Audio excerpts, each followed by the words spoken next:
Praise the lord. దేవుని నామంలో అందరికీ కూడా వందనములు తెలియజేస్తూ ఉన్నాను.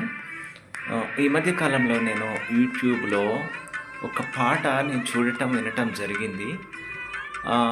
జీసస్ ఆల్మైటీ ప్రాఫిటిక్ మినిస్ట్రీస్ వారి నుంచి వచ్చినటువంటి హృదయ సింహాసనం అనే పాట నేను వింటున్నప్పుడు నా హృదయానికి చాలా సంతోషం కలిగింది. ఎందుకంటే దేవుడు నమ్మదగిన వాడు, ఎన్నడూ విడవడు, ఎడబాయడు. మరి దేవుడు నమ్మిన బిడ్డల్ని ఏ రోజు కూడా దేవుడు విడిచేవాడు కాదు. మరి ఈ హృదయ సింహాసనం అనే పాట లిరిక్స్ పాడినటువంటి అమ్మగారు మరి జ్ఞానప్రసన్న వేణుగారు.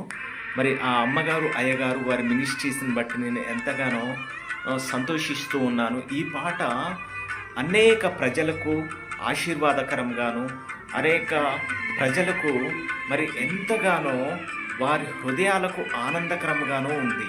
ఈ ప్రాజెక్ట్లో పనిచేసినటువంటి మరి మ్యూజిక్ని అందించినటువంటి క్రిస్టఫర్ గారికి, మరి డిఓపి విఎఫ్ఎక్స్ అందించినటువంటి మరి డేవిడ్ వర్మ గారికి, అలాగే ఈ యొక్క ఆల్బమ్కి వర్క్ చేసినటువంటి ప్రతి టెక్నీషియన్కి మరి దేవుని ప్రభు పేరట వందనములు తెలియజేస్తూ ఉన్నాను. ఈ పాట చాలా ఆత్మీయంగా ఉంది, చాలా ఆశీర్వాదకరంగా ఉంది, దేవునికి మహిమకరంగా ఉంది. దేవుడు మరి మీ మినిస్ట్రీస్ని దేవుడు బహుగా దీవించును గాక. ఆమేన్. Thank you.